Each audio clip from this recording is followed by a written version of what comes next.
I don't know if you heard the story about, we covered it, about when they killed they killed 5 Al Jazeera journalists, one of the most prominent Al Jazeera journalists covering Gaza. When I mean killed them, I mean Israel targeted them and killed them. They were in a tent outside of a hospital, and they killed all of them. And so, but they were definitely targeting the one journalist. No, I should have his name, but I don't. BBC presenter. So this is something Hotspot caught this. BBC presenter, newsreader, on Israel's killing of an entire Al Jazeera news crew in Gaza.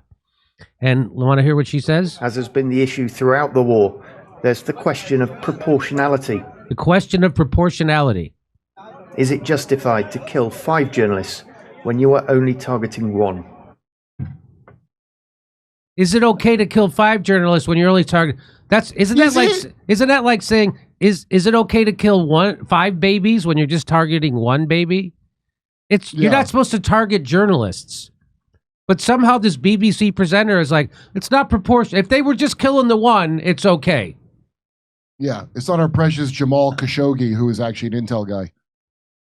Yeah. So I'll play that for you again. As has been the issue throughout the war, there's the question of proportionality. Is it justified to kill 5 journalists when you are only targeting 1? What? That seems how could that even come out of your mouth? What was the answer? The answer should be no. It's not okay. Oh, I thought they'd do a Piers Morgan. Is it? Is it? It's not okay to kill 1. But isn't it? So if you look up what is the international law regarding targeting journalists in war, international law provides specific protections for journalists during armed conflicts, primarily under international humanitarian law, IHL, which includes the Geneva Conventions and customary international law. Here's a concise overview. They have a protected status as civilians. Journalists engaged in professional duties in conflict zones are considered civilians under international humanitarian law, as long as they are not directly participating in hostilities. Okay. The status is affirmed by Article 79 of the Additional Protocol 1 in 1977 to the Geneva Conventions, which explicitly states that journalists are protected as civilians and must not be the object of attack. But they did target him. So they've been targeting journalists through this whole thing. It's not a war, by the way. This isn't a war, what's happening in Gaza. This is a genocide. That's like saying, the Jews were at war with the Nazis at Auschwitz. They weren't at war. Yeah, right. There's a prohibition on targeting journalists. Deliberately targeting journalists is prohibited under the international humanitarian law. As civilians, journalists are protected from direct attacks unless they take a direct part in hostilities. This is support by customary, so they're protected. They're super protected, right? But the BBC helped kill. So this guy says the BBC helped kill Anas al-Sharif. That was his name, Anas al-Sharif. Its reporting will kill more journalists. Let us first note in passing the entirely false assumption here that Israel wished only to kill 1 journalist, al-Sharif. All the evidence is that in killing more than 200 Palestinian journalists in Gaza over the past 2 years, and by excluding all Western journalists from the enclave, Israel has been seeking to ensure its genocidal crimes go unreported. It is systematically killing those best placed to serve as witnesses.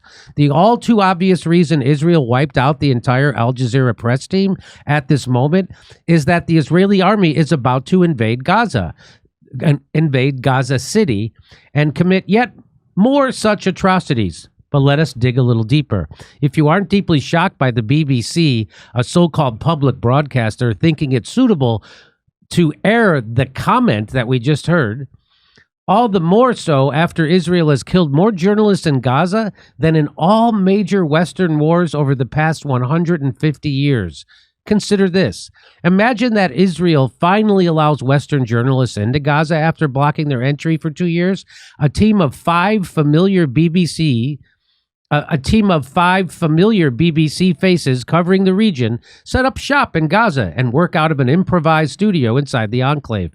Then news breaks that their studio has been hit by an Israeli strike and killed all 5 of them. And then he lists the 5 names. Oh, don't make me hard. Israel doesn't claim the strike was a mistake, but celebrates the killings. It says it has secret evidence that one of them, let's say John Donison, the BBC reporter who made the observation above, was secretly recruited by Hamas military wing while it's in the enclave. Can we imagine the BBC or any other Western news organization framing the segment in the following terms?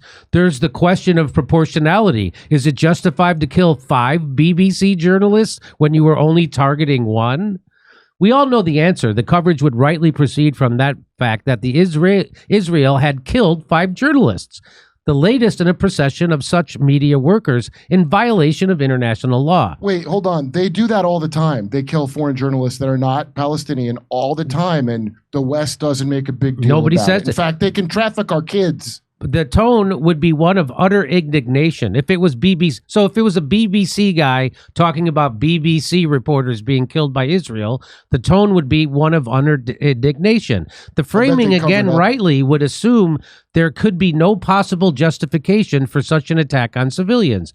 Israel's claim that Donison was working at the time in a military capacity for Hamas would be dismissed with complete contempt, unless Israel could produce firm evidence. Racist double standard. If you find yourself in any way recoiling from this comparison, how can the killing of John Donison, a BBC reporter, be equated with killing al-Sharif? Can I gently suggest that the power of killing of Israel and Western propaganda has been working its magic on you?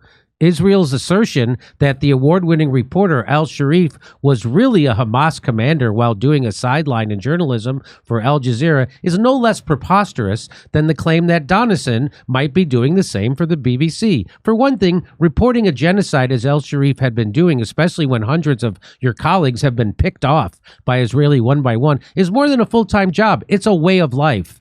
Doubtless, though, I have less knowledge of such matters. It is the same serving as the commander. It is the same serving as the commander of the Hamas cell.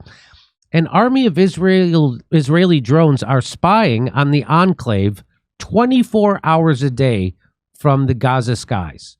Someone identified by Israel as Hamas commander or even a lowly official would be under constant surveillance and forced to move in shadows, living underground as much of the time as possible.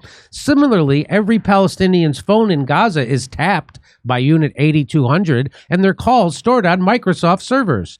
The idea that al-Sharif could throw in a few hours a day running a guerrilla operation under these conditions while popping up on camera every few minutes to report on the latest slaughter in Gaza is so insane no one, least of all major news organizations like the BBC, should be dignifying it with an ounce of credibility. After all, if Israel had really identified al-Sharif as a Hamas commander, it would have mountains of intel gathered by the surveillance machine. Instead, it has produced a few flimsy items of evidence that even I could rustle up in minutes using ChatGPT. Again, no one should be citing this as evidence, any more than they would do it if it were Donison being smeared. Doing so legitimizes the murder of journalists by Israel.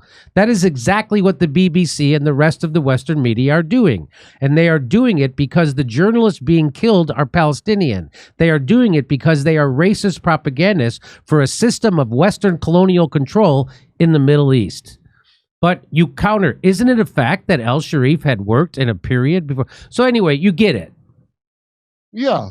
You get the point. There's this crazy double standard, and the BBC would not be repeating the accusations that a reporter is Hamas if that reporter was BBC. But they will repeat the Israeli accusations that the reporter is Hamas if that reporter is Palestinian. I think that's being too kind to the BBC. Interference. You think that, James, you think that's being too kind to the BBC? I think that's being too kind to the BBC. Because remember when they killed those aid workers, the central worker kitchen thing? Yes. And they said, oh, that was an accident. Israel said it was. These are international aid workers from Australia and all around the world. And they said, oh, yeah, that was an accident, right? And the BBC repeated that line. And then it figures, oh, it's actually not an accident because they fired on 3 different convoys. They fired one, and then they went back to the other one. and then they try to rescue their colleagues, and then when they were trying to rescue their colleagues, they fired another missile, boom, right on that one. And then so they do repeat. It doesn't matter who you are. It doesn't even matter if they're Western aid workers, they will cover for Israel no matter what. That you think the premise is wrong here, that if it was BBC reporters, they would still say that. Absolutely. Even if it was BBC, they would find some way, oh, that was not because they're ideal. under the thumb of Israel. Yeah. Hey, remember BBC covered up for Jimmy Savile all those years and no one was punished? So just the article of like, every article's the same. They can't believe that the major news things are completely corrupt. Yeah, they're not real news. They're the propaganda wing of the New World Order, just like ours is. Like, of course, dude, Israel's killed more Americans than Iran by a mile. Okay? Yeah. They don't care if they kill you. Israel could blow up our soldiers if they want. And we're going to not talk about it. That's right. USS Liberty. The USS Liberty. All kinds of stuff. Yeah. I mean, 9/11, it takes a village to do that one, but they were in on it. Wow.